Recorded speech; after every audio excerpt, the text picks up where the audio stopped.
Lee, I'm delighted to see you. You're looking well. Welcome to Saturday night. How's everything going? And it's going good, considering we're here on a Saturday night. How are we doing? All things considered, could be a lot worse. Arms and legs still attached. Right. You're looking good, Lee. You really are. Recovery is going well. I was able to shave. That's a big deal. Oh, yeah. Nice. And also, whoa. Shave. Yeah, right. But so what happened? Did you get your stuff back or something? No. A donation came in. And so, I really appreciate the donations. So I could spend like $20 on a razor, and so on, and clean up stuff. So, again, the donations are really important. So I'll just mention that. I do appreciate it. Absolutely.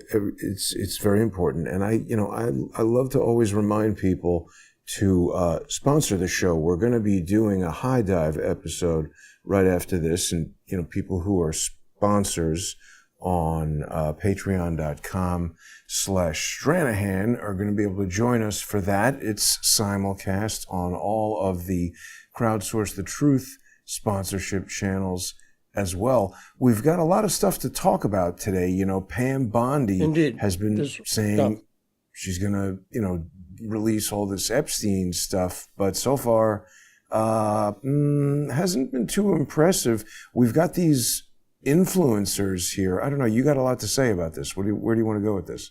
Well, this is all very deep, so I'm going to go very deep. So one thing, a lot of threads are coming together right now for me. One thread is this influencer thing and why the Epstein stuff is never going to come out. I'll explain that. It's never going to come out because she also said, Pam Bondi said, they're going to redact this stuff for national security. You heard that, right? I did, yes. What do you think that means? A lot of people were wondering what could be national security about dead Ep. Well, I think it's very obvious. The role of Epstein in the intelligence agencies, by which I mean CIA, FBI, the U.S. Deep State, Israel, and MI6. Yeah, MI6 is important because look. But wait, let me stop you there because that's important what you just said, Lee. You've just laid it out in the most precise way. I have so many people who are out there just, the Jews, Israel did everything. But you've just said it. It's the deep state. These are fingers on the hand. Israel is among the fingers, but it's a globalist empire kind of thing, isn't it? It is, and it's basically the top of the food chain is the British, okay?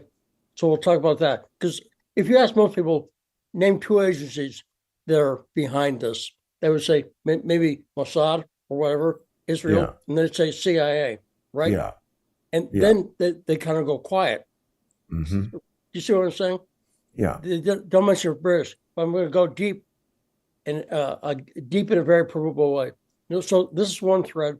Another thing came up, Ian Carroll was on Joe Rogan a couple of days ago. Yep. Now, Ian Carroll's become like the new, the flavor of the month. Exactly. Hot new thing. Right. Now, why is that? He's saying he's going on, he was on Alex Jones, he was on Joe Rogan, saying he's going to give you the facts on the Epstein. Everything. Yeah. Right? So, but once again, what's the facts he's revealing? The Jews, right? Now, Ian Carroll's the guy also blatantly says the Jews. You notice that? Yes, I have. I've argued with him about it, actually. And look, I was asking a question the other night. Now, I'll ask you the question. You watch a fair amount of people in your, doing this. Yep. And you talk to a number of people. Sure. How many people do you know who are anti-Zionist, one, and not anti-Semitic? I'm serious. Limited number. I know one, basically me. Well, no, I was going to say like Rabbi Shapiro, who you introduced me to. Yes. I mean, I would consider myself that because I think a lot of American Jews don't understand what Zionism is.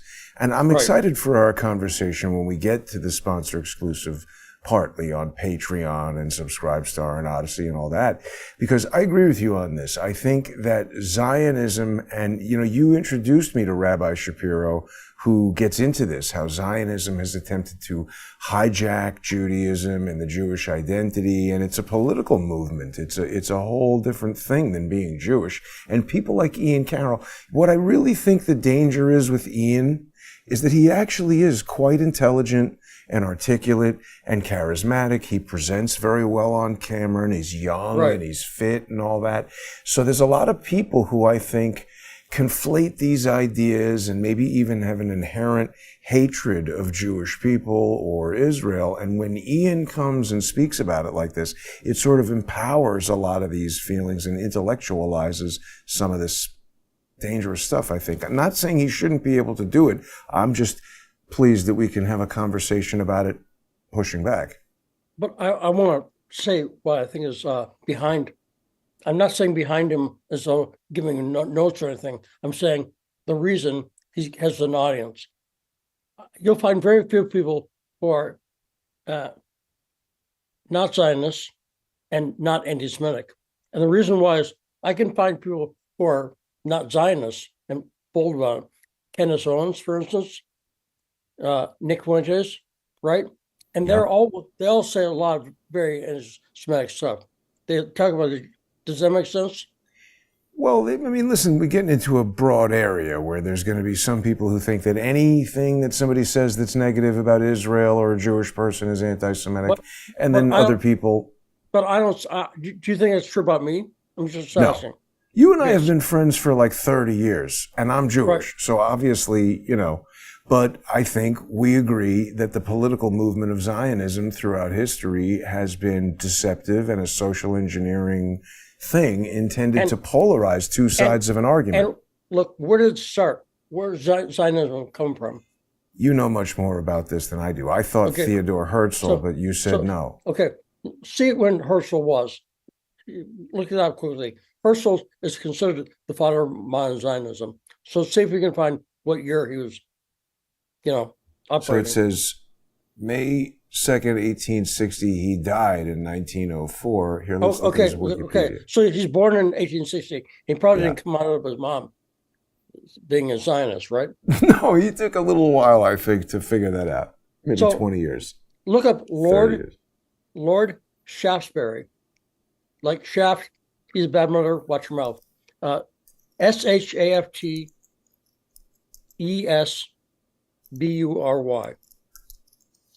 Is this like getting the shaft? I could be spelling it right. Wrong. Yeah, no. Anthony Ashley Cooper, Earl of Shaftesbury? Right, Lord Shaftesbury. See what it just a quickly bio says. It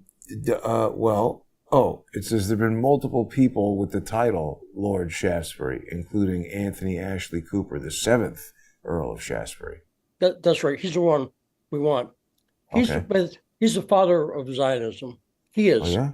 In English, yes. You'll see that. If you look up his name. Look, it says Zionist. He was an early supporter of the Zionist movement and the YMCA. Well, it's funny. I was just talking about learning how to swim at the YMCA as a kid.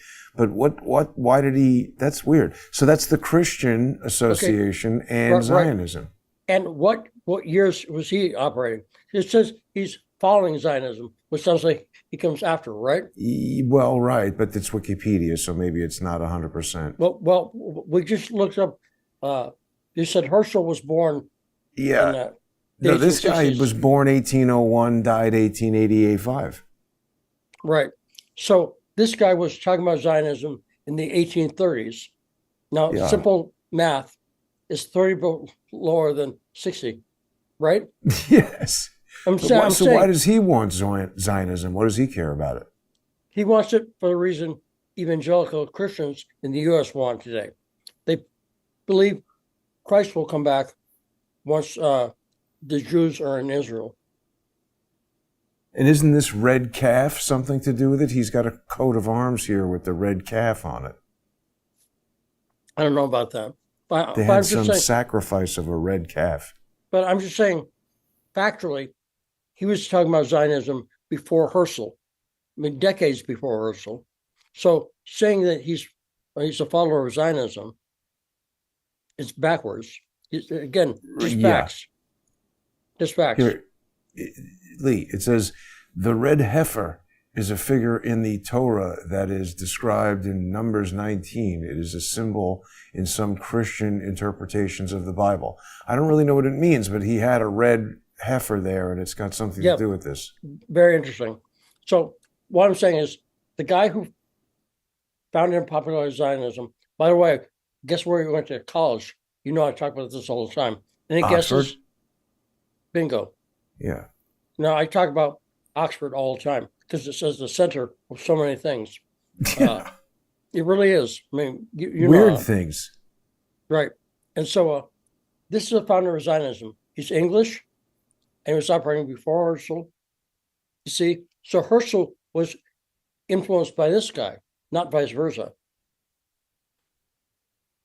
You see what I'm saying? Yeah. And you ever hear people talk about him? I've never heard of him before right now. And also not a Jew, by the way. He doesn't look Jewish. No, evangelical Christian. Right. So Zionism was created by English Christians. Now, let me talk about another thing. Again, not an English history quiz, but if I said to you there's a history of the English fucking with the church to get their way, in other words, breaking, like, changing the rules. Protestantism and everything. Well, how about Henry VIII? What did he do? Just chop off wives' heads? No, he wanted to get divorced. He liked scissors with ladies. So this is how the Anglican Church was formed.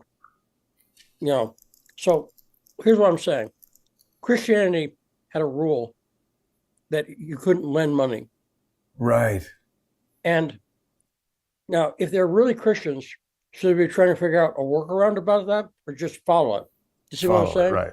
Yeah. You see what, No, but super religious people love these workarounds. Okay, well, you can't do this, but you can do heroin. Right. So the workaround here was they wanted to raise money. Why? To fight wars. Right. That they're doing. They wanted to kill people and take their stuff, basically. Right. And so their workaround, they couldn't do usury to borrow money, but they said, well, the Jews can do it for us.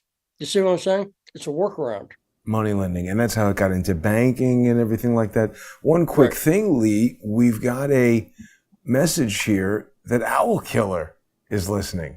Remember from the days of the radio show? I love Owl Killer. How you doing, buddy? But I don't see the screen name. Anyway. But anyway, we love Owl Killer. Yes. So far, does it make you see where I'm going with this? Yeah, this is good stuff. It's all facts. It's nothing, not conjecture. It's not like I'm not anti-Semitic because I like Rabbi Shapiro or you. Yeah. The facts are, I'm not. First off, I think racism in general is stupid, and I'm not stupid. But it's the crudest thing possible. In other words, if you were to say no Jews are bad, right, that's equally stupid. Right, and there's good and bad people of all kinds. So, but we got to get to Epstein, Lee, before we switch over to the. Okay, this is Epstein, believe it or not. This is where this all comes in. Because what I'm saying, the people covering up for this, Ian Carroll being on Rogan's show, a big platform, Ian Carroll being on Alex Jones, they never bring up any of this stuff because they just want to say the Jews. Right. Now, and first off, what happens when Ian Carroll or Candace or someone talks about the Jews? A lot of people just tune it out immediately. People who are not anti-Semitic, they go, okay, this guy's I think it puts off a lot of Jewish people for sure. Yeah, and people who aren't racist. You know, Right. People think he is and just tune out. Right, exactly. right, Some people just when you start talking about that stuff at all don't want to be involved. Yeah. right. But I'm talking about the Jews here, but I'm not shallow. You see what I'm Yes. saying? I'm Yes. saying there's something going on here, and the thing that's going on here. So the reason I brought up the the imperialism. Let me ask you this: England, the so royal family, Still have it. Yeah. right? So, and it's and you can look this up, but this is absolutely true. What percentage of the globe, the whole world, has England invaded at one point? Maybe all of it. I don't know. No, no, no, that's racist against English. It's not all of it. A No, lot of it. it's 90%. Oh, sorry. Okay, so and just Wow. off the top of your head, roughly, what percentage of the globe have the Jews conquered? That small sliver, they've been trying to hold on to it. Right, but the British clearly are imperialists, the biggest imperialists in the world. And when you talk about international finance, who do you hear about? Jewish people, for sure. Right. Do you ever hear about the English? But look, the city of London, the part of London that's Right. the banking section, is responsible for what? Most of the world's money laundering and HSBC. Now, see, another threat that is coming in is because I looked at people like Dan Bongino. Now, he wrote 2 books on Russiagate, right? Yeah. So, do you know who he never mentions one time in either book? I Bill looked it Browder. up. No, he talks about Browder quite a bit. He takes Oh, Browder's side. He never right. mentions HSBC. Oh, Now, why should he? because didn't it take over after BCCI and do a ton of money laundering and James Comey worked there? Let's go there. If you're doing a book on Russiagate, right? Are you going to mention James Comey? I would think so. And what was his job immediately prior to being FBI director? His I job. think HSBC, I think. That's right. He was on the board of HSBC. That was his last job. So doing basic research. I'm not saying that's the only reason the BCCI stuff is important, but people might say, well, maybe you didn't know that. Could you have not seen HSBC on Comey's resume? I mean, if you're doing basic research, He is supposed to be a pretty sophisticated guy who knows about this kind of stuff and is, knows more about the news than the average person, I think. and again, it's not like he worked there as a teenager. Comey worked there his Yeah, last job. 2013. So you'd think the HBC would come up once, like if he might not get why it's important. Okay, I grant that, but he would at least say his last job before joining the FBI was HSBC. That's it. Yeah. Just he doesn't mention it one time. The word H, the letters H. I mean, I'm sure they letters in the book, but the term It would be HSBC. funny if he wrote the whole book and did not use the letter Yeah, H, S, yeah. B, or C. It's like, what's the problem? That sounds slightly conspiratorial, but so I was wondering why he left that out. And see, now I think he's covering for HSBC. HSBC is right at the heart of international money laundering. Yeah. I mean, right at the heart of it. Mm-hmm. And Hong Kong, Shanghai Bank. I mean, isn't that like going way, way back to the days? that's going back up to, I believe, 19th century, when they put the Opium Wars against China, which is the British, they're known for liking tea, okay, drinking tea. And where's a lot of tea come from? China? Right.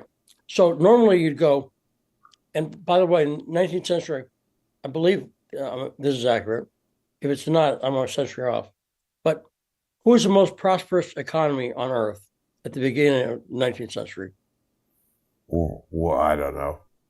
China. Hmm. And there's a reason for that. They relied on themselves for everything. basically weren't getting stuff from trade.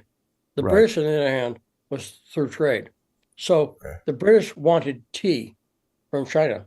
And so Uh-huh. they was like, well, we'll give you clocks. You know, they make clocks. So I said, we want a clock for some tea? And the Chinese said, We got enough clocks, thanks. right. And the Chinese were like, not really. We got clocks too. And so what did the British do? They got opium put into China and distributed it. Where'd they get the opium from for the Opium Well, Wars? well, that involves someone named the Sassoon family, Sasson. Whoa, really? Yes. But you know who Look, the prosecutor is in the Eric Adams case? no. Danielle Sassoon. But she quit. Well, yeah. Well, take a look. Just type in Sassoon, Sasson, and then type in Opium Wars. Wow. I didn't realize until this David Sassoon and Co. Yeah. Wow. See, I didn't realize Sassoon was a Jewish name, but it is. Yeah. Baghdadi, established in Right. 1832 in Bombay by David Sassoon, a Baghdadi Jewish businessman. Company was Right.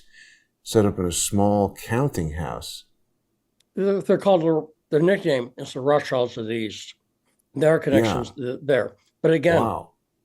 also and that's a lot of people might stop research then and just go, see, Jews. Well, but kind of. See, the Jews have been used since. What about the shampoo? I think so. I think he's one family. Vidal Really? Sassoon. I Yeah. think so, yeah. I Wow. believe so. But so this is how the Opium Wars were done against China. And this is the way the empire works. You see what I'm saying? Uh-huh. And so you'll see HSBC was set up to be the way they, and see what happened was the Chinese at one point said, well, stop addicting our people to this drug, right? China was, they objected, and the British attacked them. I mean, literally put gunboats. The Chinese were trying to ban what they would do is they wouldn't exactly bring the drugs into the place, into China or whatever. They'd have boats off in the sea. You follow me? Yeah. And then they'd like send ferries over, whatever, smaller boats. So wait a minute. So the Sassoon thing, where are they getting this heroin from? He's growing it? I believe, I don't know that. Well, that's a whole separate area of research. So, but bring it back to Epstein, because we've only got about 2 minutes before we head over to the sponsor exclusive. Well, I'm trying to show you why there's silence on this stuff with Epstein and why there's suspicious silence to me. You see what I'm saying? Mm-hmm. And this is why the influencers that invited, everyone was a Zionist, which doesn't mean Jewish. It just means Zionist. Because, again, Israel was founded by the British, basically, Lord Balfour and Rothschild. But and so this is why they set up Israel as a fall Well, why guy. didn't they invite Laura then? She's a Zionist. She says she is. You're right. I'm sure Laura has no idea about the stuff I'm talking about. That's correct. That's what I'm saying. And I'm not disparaging Laura. I'm just saying I think American Jews just think that Zionism means you like Israel, and so they say they're Zionists. They don't know all this history. And again, I think Laura's less religious than you. So, It's about the same. I mean, not that much. Have you seen the video of her being taught how to draw a Jewish star? No. There's a video Milo took of him teaching her how to draw. Yeah, but drawing skills, that's a separate thing. I don't want to get into that. But drawing stars? Listen, that's not temple. Some people are geniuses at some things, and then I can't believe other things. So I don't want to criticize any of that. Anyway, I'm just- but so with Epstein, but what's going on with Pam Bondi? Why the hell? I mean, so first of all, we got Cernovich there, which, you know, he was pretty anti-Trump at times. Who set this thing up? What was the purpose of it? DC Drano is a Zionist. He's not Jewish, well, but he's just he- a it's Zionist. absolute- But do you know who was attacking a couple of months ago? DC Drano was? Who? Yes, a lot. Thomas Massey. Oh, really? For Israel stuff? I don't know, but Massey kind of fought back and said, "Well, you know, this guy DC Drano's attacked me," and DC Drano was attacking Massey, who's not popular with AIPAC. Oh, yeah, right. Right, exactly. He's the only guy who doesn't have an AIPAC lobbyist.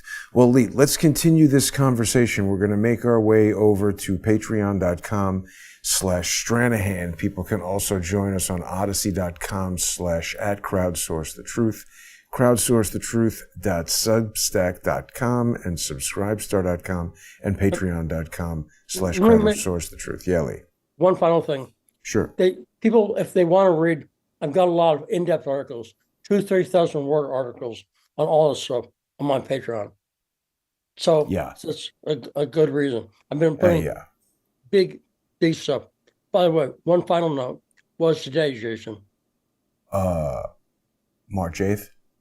Yep, that's true. But what does that mean? I don't know. Two things. It's International Women's Day. Oh, yeah. Okay. And that ties to another thing I got a big story about it's the day the Russian February Revolution really kicked off. I didn't know that. But thank you In for that- sharing that with us and telling us that. In 1917. And Wow. it was, and the reason why, let me just. Well, we'll continue this all in the sponsor exclusive segment. So stay with us, everybody. Now is a great time to subscribe to Lee or any of the other channels. Join us. We'll be right back. And we're going to talk all about Pam Bondi. People are disappointed in Pam Bondi. We'll be right back, everybody.